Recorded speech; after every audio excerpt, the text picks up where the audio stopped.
Capítulo 2, verso 42. Quem encontrou, diga amém. Amém.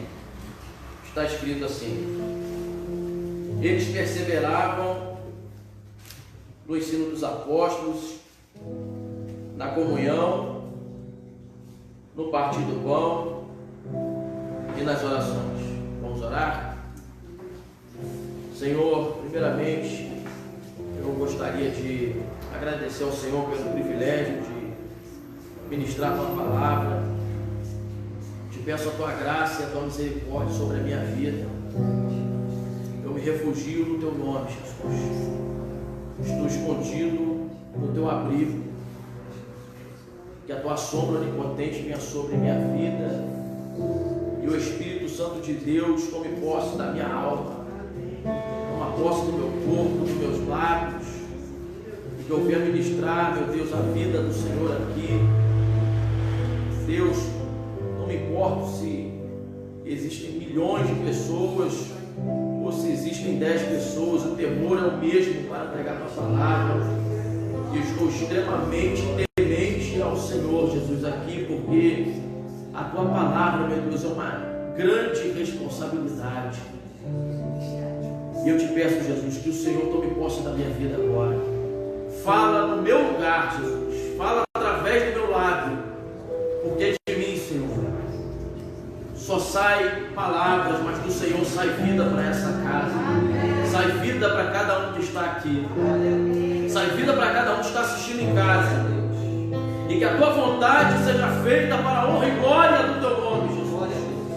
Que o Senhor estabeleça a presença do Espírito Santo nesse lugar. E a Tua graça me basta. E a Tua presença é o nosso prazer. Entrega essa mensagem em Tuas mãos. E nós, como igreja, te agradecemos em nome de Jesus. Amém. Glória a Deus. Gente, pregar em Atos 2 eu já preguei, acho que bastantes vezes em Atos 2. Eu acho que todo pregador, todo pastor, professor, seja o que for, ele pregou e pregará muitas vezes em Atos 2. Não só pelo fato de ser um texto muito impactante pelo acontecimento, mas as suas riquezas são sem tamanho. As profundidades das suas riquezas são vivas e diariamente se renovam, assim como todo o restante da Bíblia. Mas hoje eu quero focar, irmãos, somente num tema que Deus me deu, que é falando sobre a autenticidade da igreja. E dentro da autenticidade da igreja eu só quero tentar focar na perseverança, as perseveranças de uma igreja autêntica. Para a gente entender aqui o verso 42, eu queria, se você tiver com a Bíblia aberta, só voltar uma página.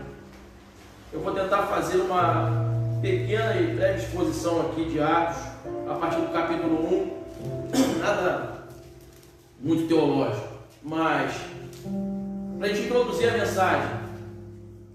Em Atos capítulo 1 aqui, Jesus já havia ressuscitado, já havia reunido os seus discípulos, já havia agrupado, e ele estava no momento final de sua ministração terrena aqui. E na medida que ele está ministrando, ele chega no verso 4 e ele dá uma ordem para esses discípulos. Ele dá uma instrução, uma ordem, estabelece uma visão ali dizendo que era necessário que eles permanecessem em Jerusalém. E você vai ver que no meio dessa instrução, os discípulos despertam um interesse, uma dúvida, uma curiosidade, que está no verso 6. Eles perguntam: Senhor, nós vamos ficar em Jerusalém, estou fazendo uma conjectura aqui, nós vamos ficar em Jerusalém, nós vamos cumprir com essa missão, estamos aguardando aquilo que o Senhor prometeu para nós, mas nos responda uma coisa: Quando será concluído a restauração do reino do Senhor em Israel? O pensamento desses discípulos na hora é pensar e obter uma resposta da conclusão da obra, o fim. Uma pergunta escatológica. Senhor, quando que vai terminar? Quando que vai acabar? Como que vai ser? Qual vai ser o dia, a hora? Nos explica isso. Então os discípulos aqui nessa pergunta, Jesus faz uma resposta dizendo: não convém a vocês saber o dia e a hora. Não convém vocês saberem ou tentarem determinar, datar o tempo do fim. O que importa é que vocês cumpram a visão que foi estabelecida hoje. O que importa é que vocês se empenhem, empreendam força para poder fazer aquilo que foi estabelecido hoje. Então o que Deus está dizendo? Não é para se preocupar com o que acontecerá amanhã, mas é para se preocupar com o que você vai fazer acontecer hoje. É para se preocupar com o que você vai fazer na obra do Senhor hoje. No que você vai empreender para Deus hoje. Não é para tentar discernir se o que está acontecendo na atualidade é a proximidade do fim. Se fosse na época, se fosse trazer nos tempos de hoje, é como se Jesus estivesse dizendo: não é para você tentar discernir se a pandemia é o fim que está chegando. Não é para você tentar discernir se a falta do arroz já é o prenúncio do fim. Tudo isso já está descrito. Eu falei isso em Mateus 24. Eu falei em Mateus 24 sobre rumores de guerra, sobre doenças, sobre morte, sobre guerras. Mas o que vocês têm que se preocupar não é com a escatologia, mas é com a aplicação da palavra. Porque vocês, no verso 7, terão que me representar e ser minhas testemunhas. Testemunhas do quê? Da minha morte que vocês acompanharam e da ressurreição que vocês estão vendo. Porque o mais importante do que saber o fim é saber que vocês têm uma missão a cumprir, que é ser as minhas testemunhas. Testemunhas vivas, tanto oculares como testemunhas da palavra. Porque as pessoas não têm que saber de vocês o dia e a hora do término de tudo, mas têm que saber de vocês que antes que termine, que elas têm que se render a mim, porque eu morri por cada uma delas. Eu morri por cada uma que vocês ouvirão. Então se preocupem em serem as minhas testemunhas. E nisso que Jesus está falando, se preocupe com isso. Eu estou fazendo essa introdução para você tentar navegar comigo na imaginação do acontecimento. Jesus, ele está concluindo a sua fala. E essa fala do verso 8, de serem testemunha tanto em Jerusalém quanto na Judéia, ou seja, Jesus também está falando com vocês, não vão ser testemunhas paradas no lugar. Há necessidade de que quando vocês receberem o que tem para receber, haja movimentação, não uma movimentação local, mas uma movimentação mundial, uma movimentação que saia do curso, tanto em Jerusalém quanto na Judéia e Samaria, nos confins da terra. Jesus também está calçando os discípulos, tanto no verso 6, quanto no verso 10 e 11, porque Jesus já estava para ir embora. E essa forma de Jesus falar, Jesus está lembrando João capítulo 13, capítulo 14, que Jesus disse que enviaria outro igual a ele, o advogado, aquele que não seria não somente igual a ele, mas seria ele a representação dele, mas que agora não habitaria fora, mas habitaria dentro. E quando Jesus está indo embora, terminando essa instrução, ele está subindo nos ares. 2 anjos do Senhor descem, e você vai notar aqui na espiritualidade do texto que os discípulos ficam olhando para o céu, vendo Jesus sumindo nas nuvens. E parece que eles não estão mais acreditando que aquele Jesus que conviveu com eles, que estava durante 3 anos e que tinha 33 anos de vida terrena, que viu o amor, a compaixão, o abraço, os milagres, que viu aquela morte, Jesus desfigurado, exposto à nudez na cruz, mas que venceu a morte, eles não estão mais acreditando que Jesus está indo embora da vista deles. E parece que vai haver um lapso de desesperança novamente. Mas os anjos, eles frisam o que está escrito em João 14, 18. Eles dizem: porque vocês estão olhando, galileus? Da mesma forma que ele subiu, ele voltará. Assim como Jesus disse em João 14, 18: eu não vou deixar vocês órfãos. Eu voltarei para buscar vocês. Eu voltarei para que vocês estejam comigo. Não se preocupem, porque eu estou subindo. Vocês não estão órfãos, porque além de eu voltar, antes que eu volte, eu estarei com vocês na representação do Espírito Santo. Glória a Deus. Então Jesus falou que antes de subir, vai para Jerusalém e fica. Então o que eles fazem? Isso aconteceu no Monte das Oliveiras, na Judéia, fica a 1 quilômetro de Jerusalém. Prontamente eles obedecem essa ordem de Jesus e se encaminham para Jerusalém, sobem num grande aposento, numa grande hospedagem que havia, que eles já tinham, e ali permanecem. E o verso 14 vai dizer que todos estes perseveravam unânimes em oração, juntamente com as mulheres, com Maria, mãe de Jesus, e com os irmãos deles. Ali estava reunido todos os discípulos, que agora seriam apóstolos, todos os 11. Tinha Pedro, Filipe, João, Tiago, Bartolomeu, que também é conhecido como Natanael, Tomé, Judas, filho de Tiago, que também é conhecido como Tadeu, Tiago, filho de Alfeu, Simão Zelote. Todos eles estão ali, e o interessante é que até as mulheres estão, porque Jesus faz questão de que a construção que haveria para o grande projeto que hoje se chama igreja não fosse comportada apenas pelos homens, mas as mulheres teriam uma grande representação nessa construção, porque antes essas mulheres haviam cuidado da morte de Jesus, e agora elas seriam as pessoas que cuidariam da obra. Sustentaram Jesus na sua morte. Não falo na sustentação de intercessão ou coisa alguma desse tipo, mas sustentaram limpando, carregando, cuidando, prestando serviço, prestando coração e vigor, e agora elas estariam prestando todo o seu vigor em favor da obra. Enquanto os discípulos fossem para a guerra, elas estariam segurando a corda em intercessão e oração, e as viúvas que eram antes destratadas, agora Jesus honra essas viúvas, fazendo com que elas venham manter a obra com recurso.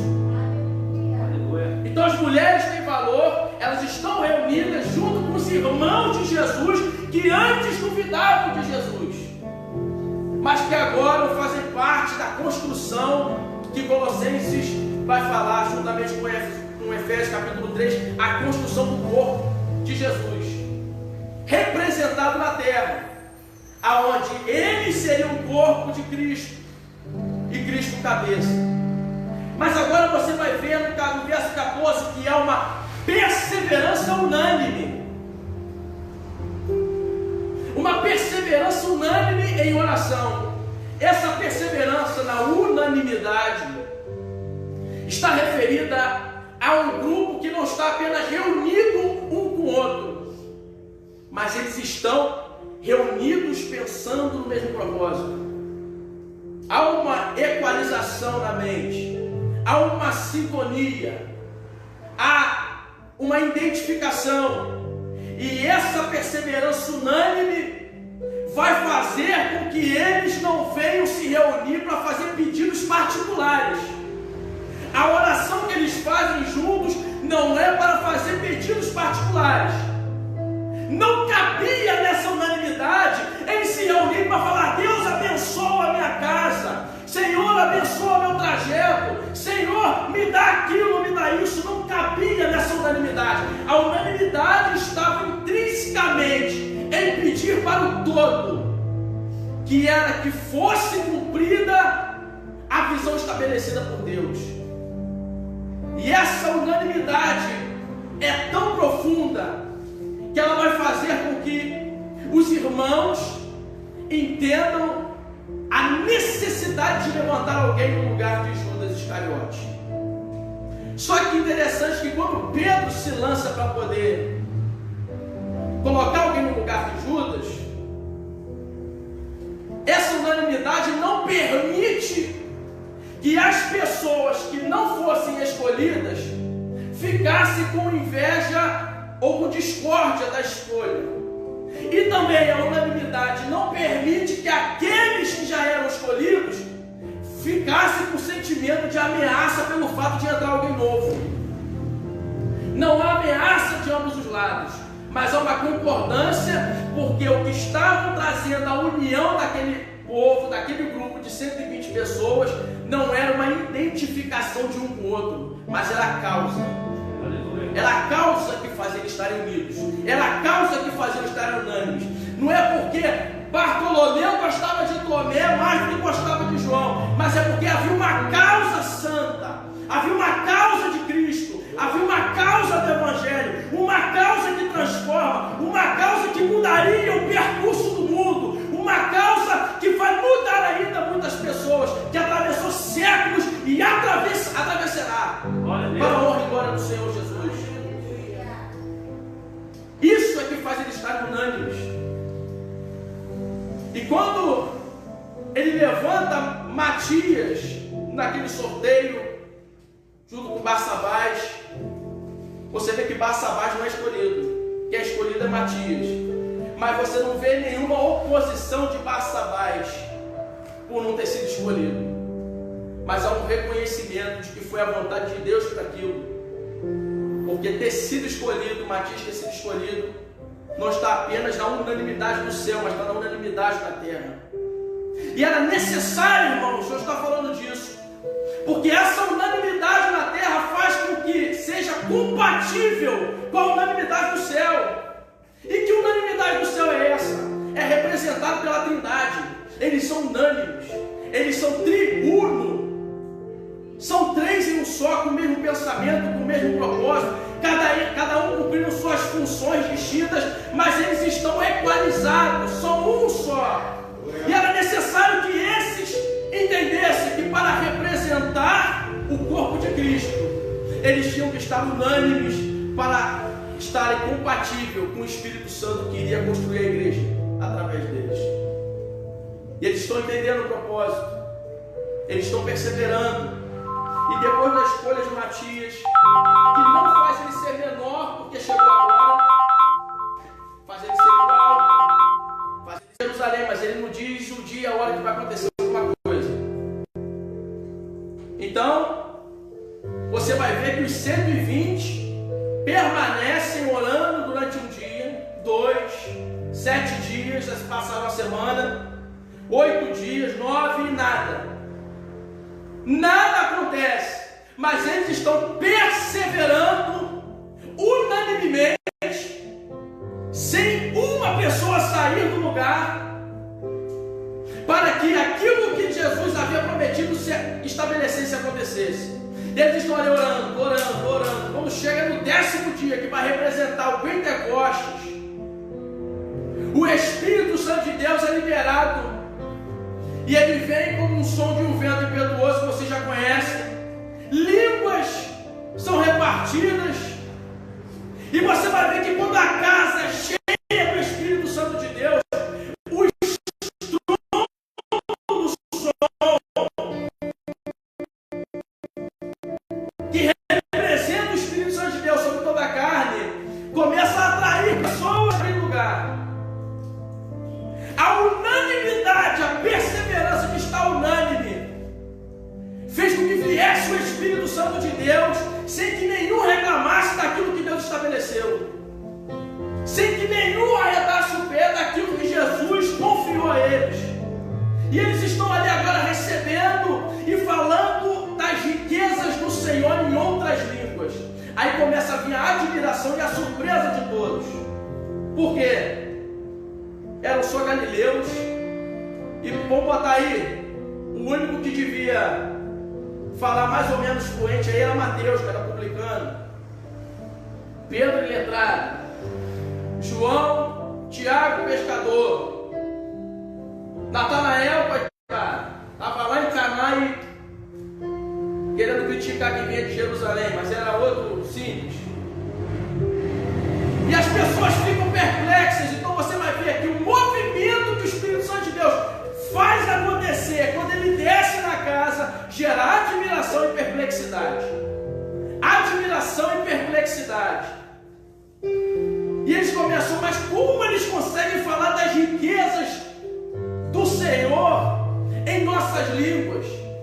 Nós somos da Panfilha, somos da Mesopotâmia, somos da Frígia, tem gente da Capadócia, tem gente do mundo todo aqui. E como eles conseguem falar com tanta perfeição? Essa perfeição se referia a uma forma de pronunciar em outro idioma que nem mesmo quem dominava o idioma conseguia fazer.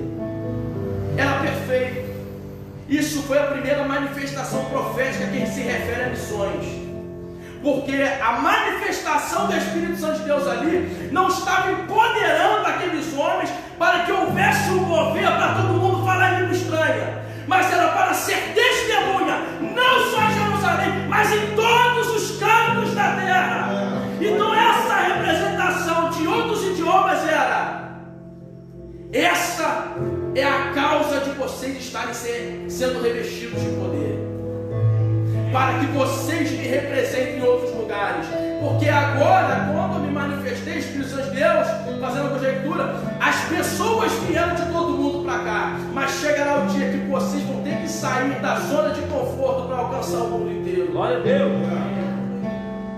A primeira representação de missões acontece, e você vai ver que no meio da admiração, no meio de toda a beleza, porque, gente, é como se o Espírito Santo de Deus viesse aqui e o pastor Cristiano começasse a falar das riquezas do Senhor em outro idioma, em japonês, Romário em polonês, pastor Vinícius croata, eu em português mesmo, alguém em inglês é fácil, irmão. Essa mandarim, essa beleza, irmãos, é incrível, é de espantar, é de admirar, é de gerar perplexidade, é de fazer prender a atenção. Só que logo após essa admiração veio a zombaria. Eles estão bêbados, gente. Isso é meninice, gente. Esse movimento do Espírito Santo de Deus não é nada, não existe isso não, irmão. Isso aí, eles devem estar bêbados de vinho novo, eles estão embriagados, eles não sabem o que estão fazendo, eles não entendem o que fazem. Isso aí, eles devem ter ouvido algumas palavras aí, porque estamos em período de festa, e devem estar tentando copiar alguma coisa, e eles estão zombando, blasfemando de Deus. Assim que o Espírito Santo de Deus desce sobre a construção da igreja, a primeira coisa que acontece é perseguição e zombaria. É assim que acontece na sua vida quando você tem o Espírito Santo de Deus. A primeira coisa que vai acontecer é a admiração. Ele mudou, mas depois vão falar assim: ah, mas isso aí mudou, mas é momentâneo. Isso aí em breve está caindo, está em pecado. Não sabe o que está fazendo. Fala em língua na igreja, não sabe o que fala. Vai para a igreja, não sabe o que está cultuando. Não tem sentido o que ele está fazendo. Só que aí Pedro mostra que aquele movimento não é da carne, é do Espírito. E vai dizer no verso 14 do capítulo 2: e aconteceu que, colocando-se em pé juntamente com os 11, isso aqui me chamou a atenção hoje de tarde. Colocando-se em pé. Colocando-se em pé. Por que se colocar em pé significa o que está escrito no verso de número 2 do capítulo 2: De repente veio do céu um barulho semelhante ao vento soprando muito forte. E esse som tomou conta de toda a casa onde estavam assentados. Eles estavam assentados do verso 2 até o 14. Isso significa que o movimento do Espírito Santo de Deus é racional e organizado. As pessoas esperam um avivamento onde as pessoas vão ficar falando em língua e rodando. As pessoas esperam um avivamento de barulho. Mas o avivamento do Espírito Santo de Deus aqui, o avivamento bíblico foi organizado. Porque a intenção do Espírito Santo de Deus não era fazer com que o movimento viesse trazer destaque para o efeito. Mas o movimento tinha que trazer destaque era para a causa. É a causa que é importante, não é o efeito. Não é a maravilha é a consequência. Mas o importante, meus irmãos, é o efeito, é a causa do negócio. E a causa é que eles fossem capacitados para serem testemunhas com coragem, com intrepidez. Glória a Deus. Então você vai ver que o movimento é organizado, irmão. Você acha que tem gente que está vendo a live aqui, tem gente que deve estar ouvindo, que nunca imaginou que o movimento de Atos 2 foi todo mundo sentado. Porque tem gente que pensa que está no Espírito Santo, você tem que estar falando em língua o tempo todo. Você tem que estar em pé, tem que estar jogando os braços, mostrando para todo mundo a sua espiritualidade. Mas você pode sentir o Espírito Santo de Deus aonde você está sentado. E maravilhas podem acontecer sentado. E você pode ser usado pelo seu próximo sentado. E se for da vontade de Deus de você levantar, ficar de pé e glorificar, pode ter certeza que vai ser cheio do Espírito Santo e vai ser racional. Vai ser racional, irmão. E Pedro mostra a racionalidade do movimento. Como que ele mostra a racionalidade do movimento depois de ficar de pé? Ele fica de pé junto com os 11. Primeira coisa que Pedro está mostrando, ele não quer destaque. Ele não quer destaque, ele não se levanta para mostrar que quer destaque. Que ele quer ter um título. Porque quando eles zombam do movimento, Pedro não se preocupa em defender o seu cargo. Pedro não se preocupa em defender a sua posição. Pedro não se preocupa em defender a sua integridade. Pedro não se preocupa em defender a sua pessoa. Ele se preocupa em defender a causa. Ele preocupa em defender o Evangelho. Ele se preocupa em defender o que estava estabelecido no reino de Deus. Eu acho que é isso que falta, irmãos. A gente tenta defender muito a nossa posição. Tenta defender muito aquilo que nós achamos que tem que ser. Tentamos defender muito o nosso cargo. Mas não nos preocupamos em defender a causa. E quando Pedro levanta a unanimidade no verso 14 do capítulo 1, acontece no verso 14 do capítulo 2. Os 11 levantam juntos. Isso representa igualdade. Isso representa igualdade. E aqueles 11 não levantam para defender Pedro, mas para dar suporte a ele que estava defendendo a causa. Para dar suporte a ele que estava defendendo a causa. Eles levantam juntos, 11 mais Pedro, os 12, representando o corpo de Cristo, unânime, defendendo a causa. E como é que ele defende, trazendo razão do movimento? Através da palavra. Ele começa a pregar a palavra. Você vai ver que ele começa dizendo aqui: permitam que eu esclareça o que se passa.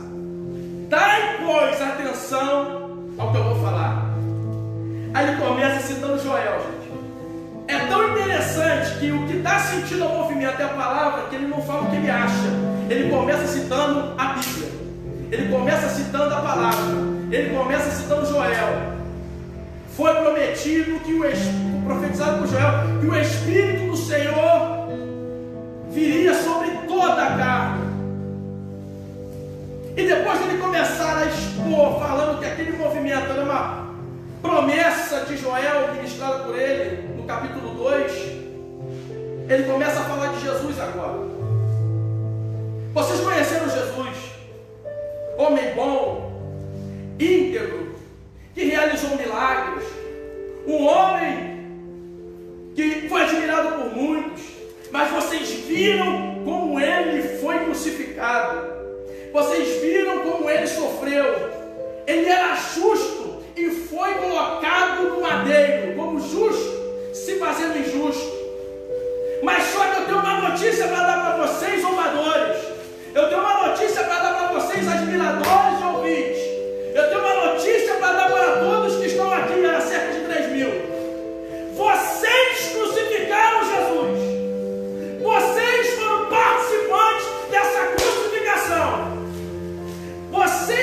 auxiliar os romanos a colocar os pregos nos pulsos do Senhor, a colocar os pregos nos pés, a fazer com que o rosto dele fosse desconfigurado, a fazer com que ele fosse exposto à nudez e as farpas do madeiro fossem entre as suas feridas. Aí depois que ele fala isso, ele cita o Salmo 16. Vocês sabem o que Davi falou. Ele pede dentro do seu salmo ao Senhor que não deixe que o seu santo sofra decomposição. E ele segue, irmãos, vocês sabem aonde Davi está agora. Vocês sabem aonde está o túmulo de Davi. Vocês sabem que ele morreu e vocês sabem o endereço de onde os seus ossos estão. Mas o nosso Senhor Jesus Cristo, se vocês forem aonde ele morreu, vocês não vão encontrar, porque Jesus ressuscitou pela vida que o Pai deu, e ele está à destra do Pai nessa hora. E o que vocês estão fazendo agora é zombando da manifestação do próprio Deus. Ele fala isso para os zombadores, irmão. Mas interessante que há uma diferença de bater e exortar. Bater afasta, exortar une. Bater mata, exortar traz vida.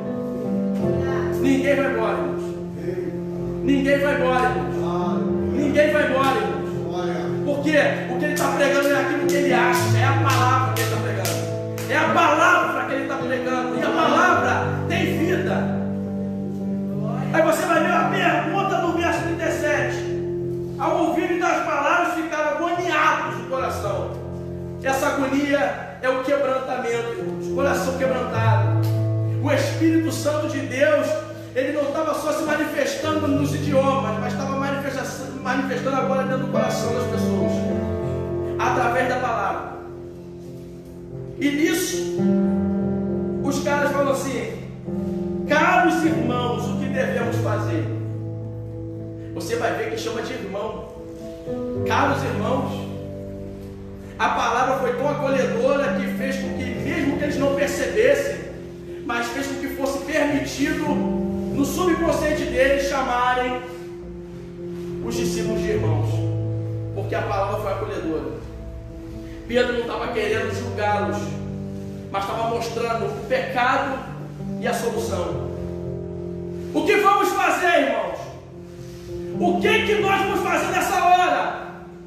Aí Pedro orienta: arrependam-se dos pecados, arrependam-se de ser zombadores, arrependam-se de se embriagar com vinho, arrependam-se de viver na religiosidade, arrependam-se de ter negado a Cristo e sejam batizados em nome do Pai, do Filho e do Espírito Santo. E você vai ver aqui no verso 40, e com muitas outras palavras dava testemunho pessoal e encorajava aquelas pessoas.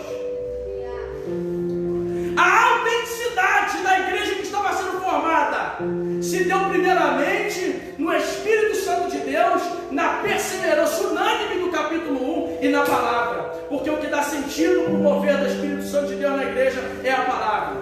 Porque enquanto havia movimento, havia zombaria. Mas quando teve a palavra, teve salvação. É a palavra que dá sentido para a tua vida. É a palavra que dá sentido para a tua história. É a palavra que diz quem você é, o que você é, o que você deve ser. É a palavra que vai te resgatar. É a palavra que vai te edificar. É a palavra que te exorta. É a palavra que te dá o caminho. É a palavra que te traz para perto. É a palavra que fala: você tem que ser aquilo que eu não deixei. Testemunha da minha pessoa. Olha. É a palavra, irmãos. E você vai ver que agora a igreja está sendo construída com cerca de 3.000 zombadores transformados, 120 pessoas que perseveraram unânimes.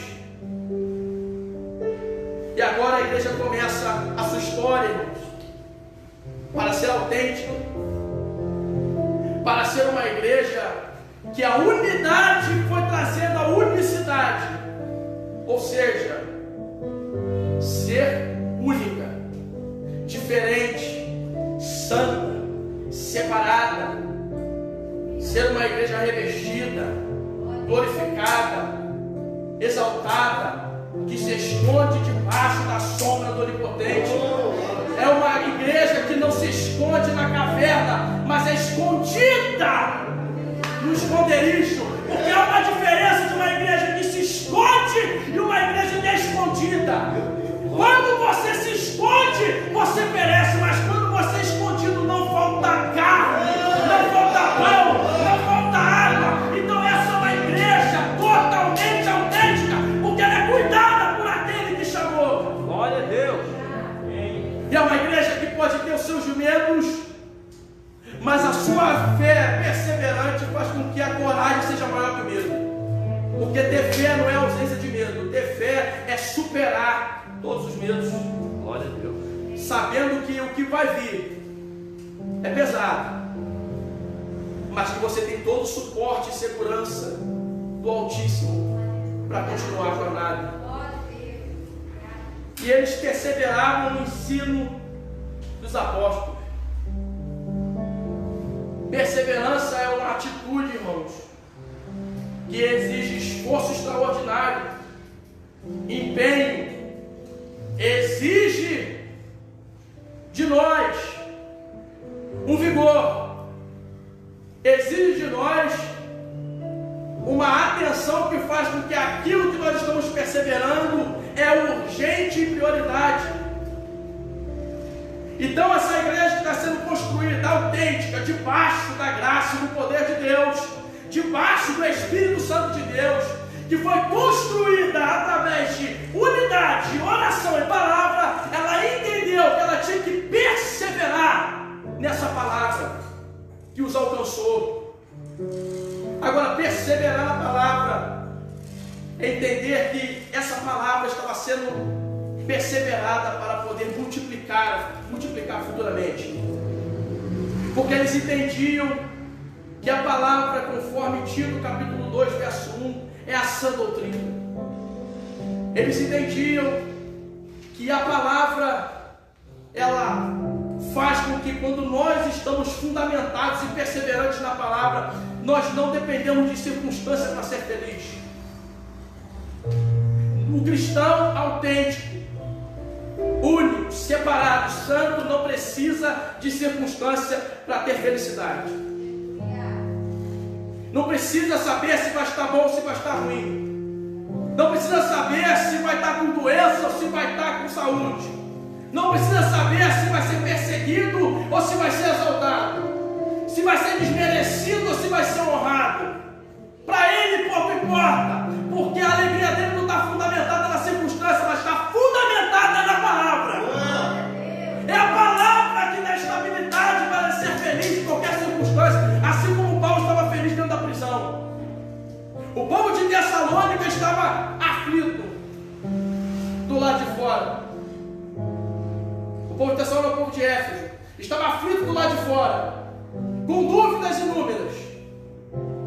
E Paulo estava alegre dentro da prisão, falando: eu sou prisioneiro de Cristo por causa do amor que eu tenho por vós. Estou alegre. E detalhe, Paulo dentro da prisão, ele intercede por um povo, ou seja, ele está tão fundamentado na palavra que ele não expressa a sua prisão e pede em seguida uma intercessão, mas ele mostra que o fundamento da palavra dá suporte para ele interceder para quem está solto. Ele vem do capítulo 3, verso 14 até o 20, intercedendo que vocês estejam arraigados e fundamentados em amor, sejam fortalecidos mediante o Espírito Santo de Deus, porque Deus é poderoso para dar abundantemente mais do que vocês pedem, do que vocês precisam. Quando você passar por um problema, você vai ver que se você estiver perseverante na palavra, a alegria não te falta. Porque disse o salmista no Salmo 119, verso 2, que aquele que guarda a palavra na tábua do seu coração encontra felicidade. Nós passamos por inúmeros problemas, eu e minha esposa. Inúmeros problemas. Inúmeros problemas. A maioria já conhece a causa, a ponto de perdermos o nosso filho. Só que o Satanás, ele sempre tentava: tá vendo? Perdeu. Perdeu. E aí, onde está o seu Deus? Aonde está o seu Deus? Só que a minha felicidade não está fundamentada na circunstância. Está fundamentada na palavra. E eu virei para o Satanás e disse: Deus não é só um Deus que faz milagre, mas Ele se alegra com os que se alegram e chora com os que choram.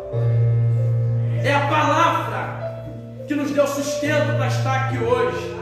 É a palavra que nos deu estrutura para estar aqui hoje. É a palavra que nos deu estabilidade para estar aqui hoje. Não foi a circunstância, mas foi unicamente a palavra. Glória a Jesus. Porque tem gente que sai do corpo de Cristo, se desvincula da fé, se aposta da fé por coisa boba, porque a vida dele não está fundamentada na palavra. A vida dele está fundamentada na circunstância. Se o culto tem milagre, para ele o culto foi bênção. Se o culto teve manifestação de poder, para ele é bênção. Mas se ele perde alguma coisa em casa, seja um emprego ou outra coisa qualquer, para ele já é motivo para se desviar, porque ele nunca esteve fundamentado na palavra. Porque quem está fundamentado na palavra e perseverante, nunca largará o propósito e o corpo de Cristo. Nunca largará. Porque a palavra mostra de onde ele veio e para onde ele vai, irmãos. Aleluia. Essa palavra, conforme diz João capítulo 17, verso 17, é a verdade. Essa palavra, conforme diz Hebreus capítulo 4, verso 12, é a espada de dois gumes, que atravessa a medula da alma, irmãos. E conforme disse Jesus no capítulo 4, verso 4 de Mateus, não só de pão vive o homem, irmãos. Pode faltar o pão, mas não falta a palavra, irmãos. Porque é a palavra que vai dar direção para você encontrar o pão que te falta. Agora o pão nunca vai te dar direção de alguma coisa que você precisa. O único pão que te dá direção é o pão da vida, que está escrito em João capítulo 6, verso 34, que desceu do céu para poder fazer com que você come e nunca mais tenha fome. E aonde que você vai aprender que você vai comer desse pão e nunca mais vai ter fome? É na palavra! Eles estão perseverando na palavra e na comunhão. E essa comunhão é um empreendimento de força que faz com que, mesmo que você seja mal visto, mal interpretado, mesmo que você seja desmerecido, jogado de lado, ainda que as pessoas não entendam o teu posicionamento, a perseverança da comunhão vai fazer com que você passe por cima de tudo isso para continuar participando do corpo junto com eles no propósito. Aleluia. E essa comunhão vem trazer qualidade. A perseverança da comunhão não é uma reunião no qual você vai estar junto e vai acabar aquilo ali, cada um no seu canto, mas há uma qualidade, há uma estabilidade de qualidade, a ponto de que o verso de número 46 vai dizer que eles se reuniam diariamente. Eles não se reuniam só na quarta e no domingo. Não é só quarta e domingo que eles estavam juntos. Vamos se encontrar no culto, na quarta? Não, era diariamente. Todo santo dia. Porque era tanta qualidade estar reunido que quando eles iam para cá, eu tenho que estar amanhã de novo com meu irmão. Eu tenho que estar de novo amanhã com a minha irmã. Eu tenho que estar unido com eles. Eu tenho que estar aprendendo com eles. Eu tenho que estar aprendendo com eles. Tem qualidade, porque essa qualidade, como eu falei no início, não é porque um se identifica com o outro, mas é a causa que faz com que eles sejam unidos. Ainda que pensam, um gosta de azul, outro gosta de vermelho, mas ambos reconhecem um ao outro, sabem o espaço do outro, entendem um ao outro, a ponto de que essa comunhão vai fazer o que está instruído em Gálatas capítulo 6, verso 2, que vocês carreguem as cargas uns dos outros. Aleluia. Conforme Pedro disse no capítulo 4 da sua primeira carta, verso 2, verso 9. Sejam hospitaleiros uns com os outros. Hospitaleiros significa que você vai entender a causa, o posicionamento e até o sofrimento do outro. E se for necessário você hospedá-lo na sua vida, você vai hospedá-lo. Porque o que vai fazer você entender que o seu irmão precisa de você não é o que você se identifica um com o outro, mas Essa é a causa, irmãos. É o Evangelho de Cristo. Sejam hospitaleiros, acolham, sofram com Ele. Pergunte o porquê Ele está desse jeito. É isso que está faltando, irmãos. A necessidade de saber o porquê que o outro está passando aquilo, porquê que o outro está posicionado desse jeito. Foi a mente o que passa na cabeça dele, o que o Espírito Santo ministrou sobre ele. Entendam, irmãos, carreguem as cargas, hospedem uns aos outros, e quão bom e quão maravilhoso é que os irmãos vivam em união. Salmo 133, verso 1. E essa qualidade, eu tenho que terminar, senão o pastor vai me dar um chute aqui na garganta, cada hora. Essa qualidade vai fazer o que escrito aqui no verso 46, eles se reuniam no pátio do templo. No pátio, não era no templo, era no pátio.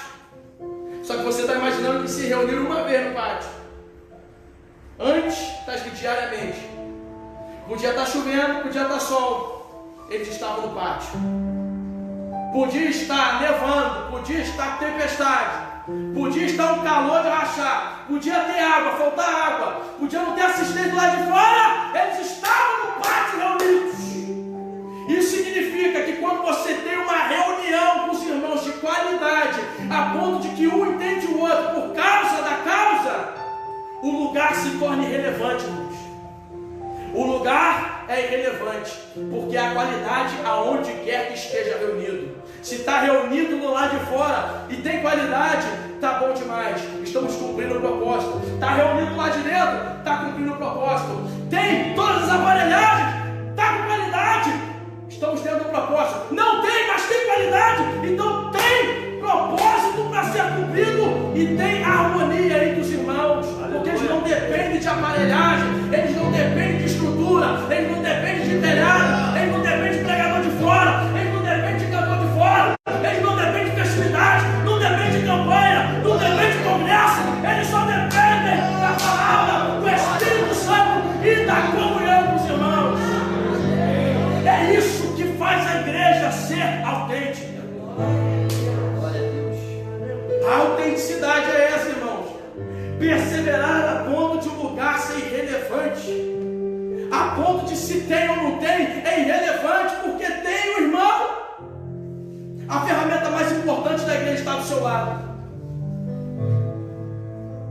A ferramenta mais importante da igreja está do seu lado. A ferramenta mais importante da igreja está do seu lado. Glória a Deus. E a comunhão não acaba no pátio.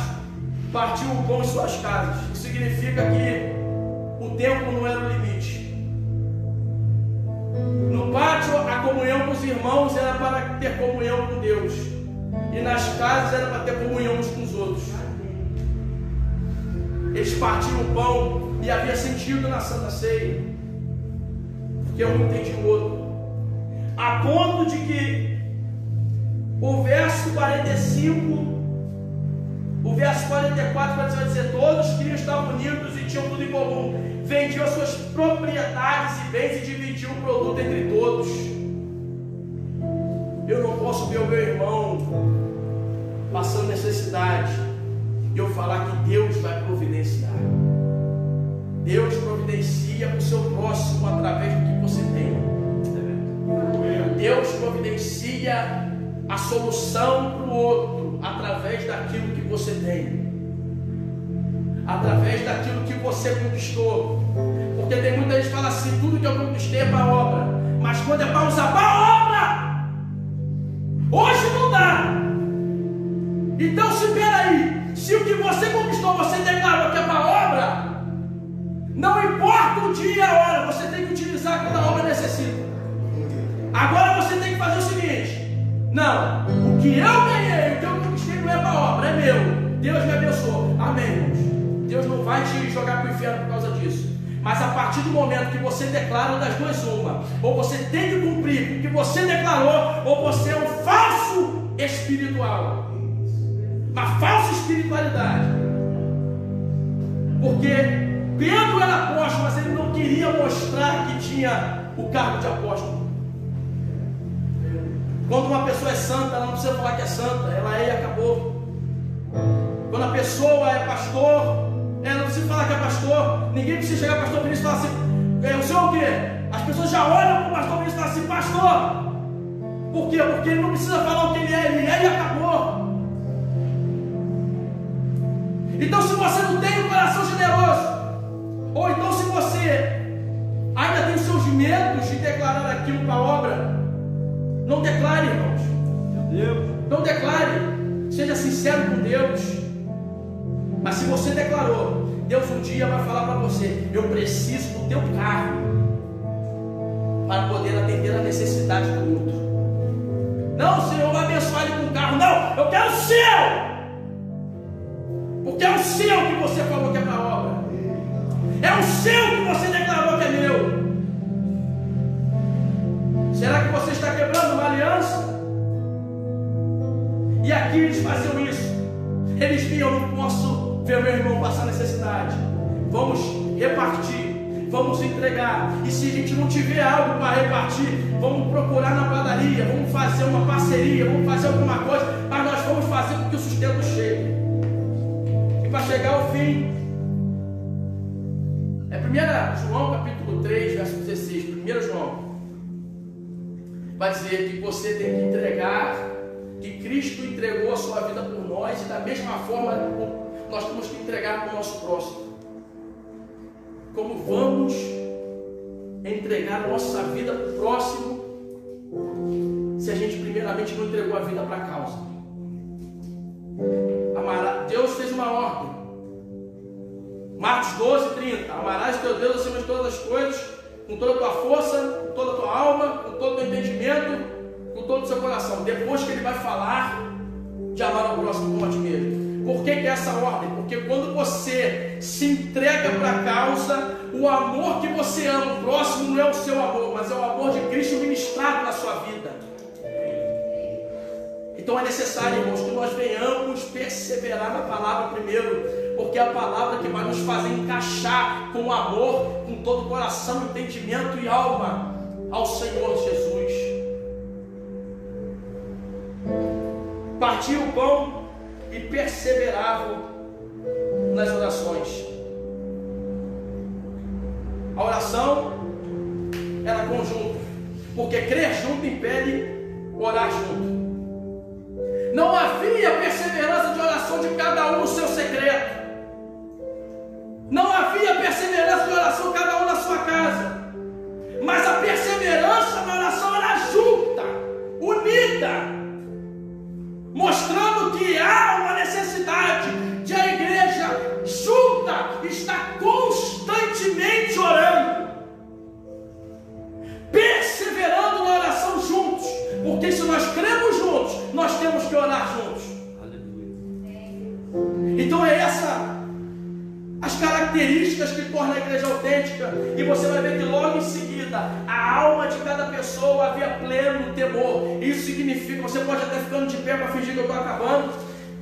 A alma de cada pessoa havia pleno temor. Ninguém quer levantar, irmãos. Você que está na live, ninguém levantou. Todo mundo está sentado aqui na palavra. Porque o pessoal está gostando, não ouviu. E na alma de cada pessoa havia pleno temor. Quando tem a autenticidade da igreja, você vai ver que a igreja chega no ápice da adoração. O ápice da adoração é o pleno temor. É a reverência a Deus, a ponto de que você, tudo que você fará, você primeiro vai pensar se aquilo desagradará a Deus. A adoração tem fluidez. Você não depende. Por exemplo, eu aqui preguei e não pedi para você nenhuma vez dar glória a Deus. E as pessoas que deram glória a Deus e deram na fluidez que o Espírito Santo concedeu.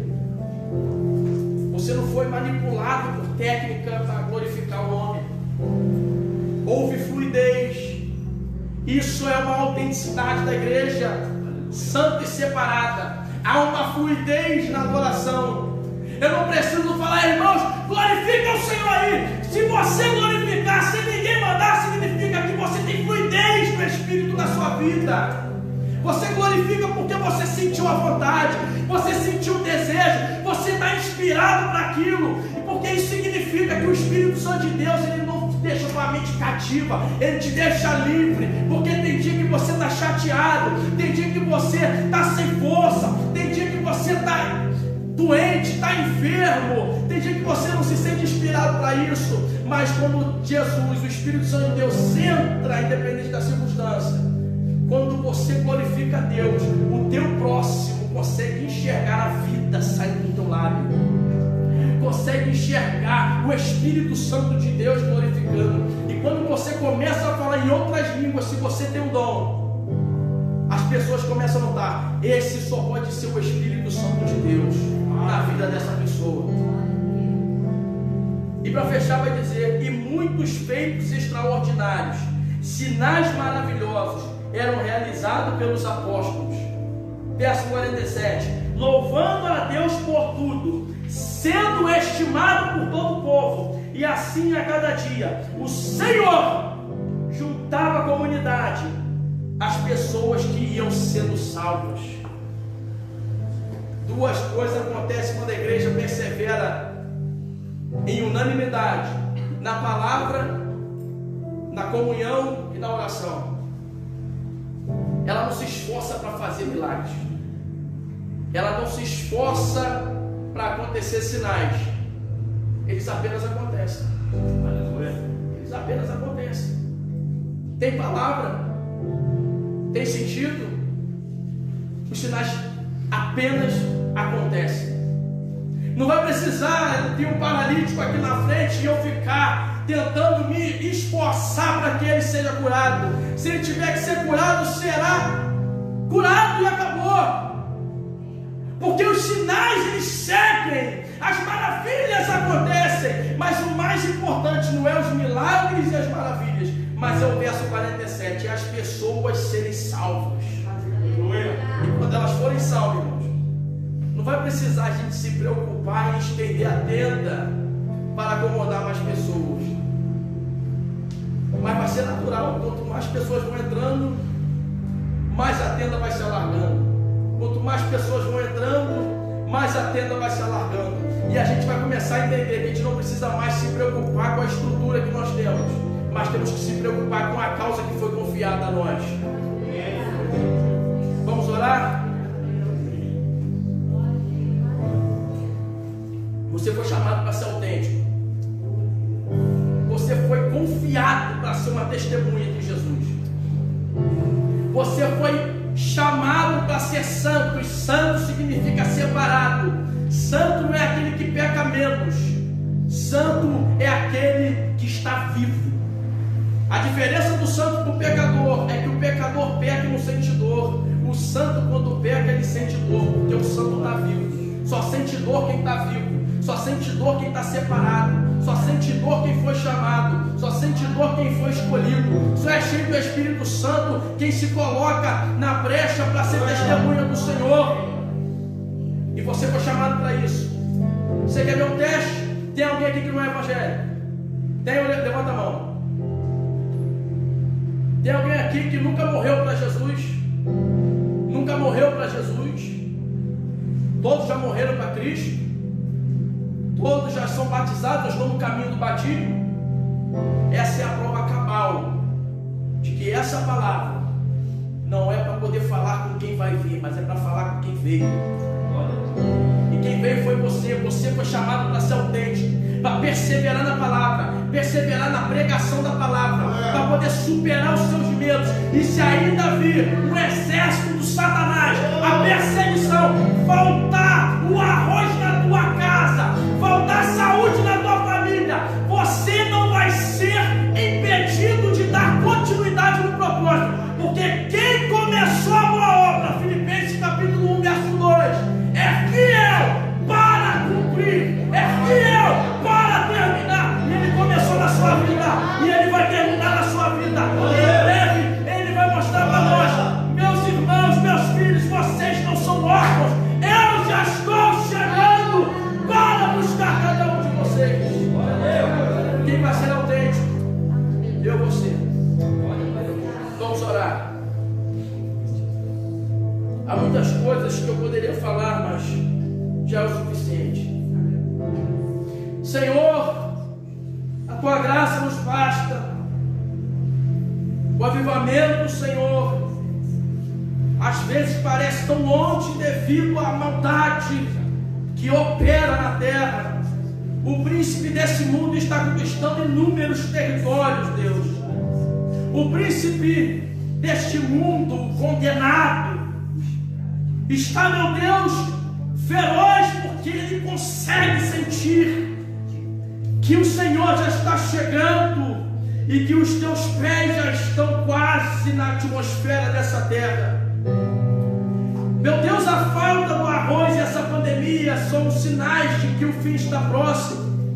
Mas o Senhor nos disse que não temos que tentar determinar quando que esse fim chegará, mas que nós temos que nos preocupar em trabalhar enquanto é dia. Porque quando a noite chegar, quando a noite chegar, não terá mais como trabalhar. Deus, nós precisamos do teu reforço, da tua unção e do teu renovo. As igrejas, meu Deus, no Brasil e em Teresópolis, a maioria está destruída, falida espiritualmente. Mas o Senhor levantou pessoas autênticas aqui nessa noite. O Senhor levantou pessoas separadas nesta noite. O Senhor levantou pessoas santas nesta noite. O Senhor levantou pessoas para serem revestidas de poder nessa noite. O Senhor levantou pessoas para serem inundadas do Espírito Santo essa noite. O Senhor levantou pessoas para perseverar esta noite. E Deus, é conosco que o Senhor conta, Senhor. Mas eu te confesso, o medo assola a nossa alma. Deus, o medo, Senhor, o comodismo, o entretenimento, a internet, tudo isso está deixando de ser arma, está sendo armadilha. Mas eu glorifico ao Espírito Santo de Deus junto com os meus irmãos aqui, que o Espírito Santo nos convence do erro, nos convence do pecado, nos convence da negligência, e a sua exortação em nossa vida particular não é para nos abater, mas é para nos trazer para perto, para dizer: eu vou encher cada um com o meu espírito, eu vou encher cada um com o meu azeite, eu vou encher cada um com os meus dons, eu vou encher cada um com as minhas sementes, e as sementes vão brotar, e quando brotar sairá fruto, e esse fruto falará mais alto, e almas se converterão nesse tempo do fim, porque está chegando a hora que o Mestre voltará e as pessoas serão agregadas na comunidade, porque ainda há uma igreja autêntica para avançar como o reino de Deus. Eu ministro, meu Deus, sobre cada um aqui, fortifica cada um como testemunha da sua palavra. Eu entrego a minha vida em tuas mãos, entrego essa mensagem em tuas mãos, entrego os pastores desta igreja em tuas mãos. Vai trazendo sobre o pastor Bruno, sobre a pastora Daniele, sobre o pastor Vinícius, sobre a pastora Renata. Deus, uma unção poderosa, Deus, uma unção do alto, Deus, uma perseverança, uma autenticidade. Vai trazendo sabedoria, conhecimento, revestimento, graça, ó Deus, para que quando chegar os oprimidos, os demônios gritem, para quando chegar, meu Deus, os enfermos, as enfermidades sejam expelidas e que a tua glória se estabeleça nesse lugar, porque o Senhor sempre falou, meu Deus, em nossos corações e ageu. Agora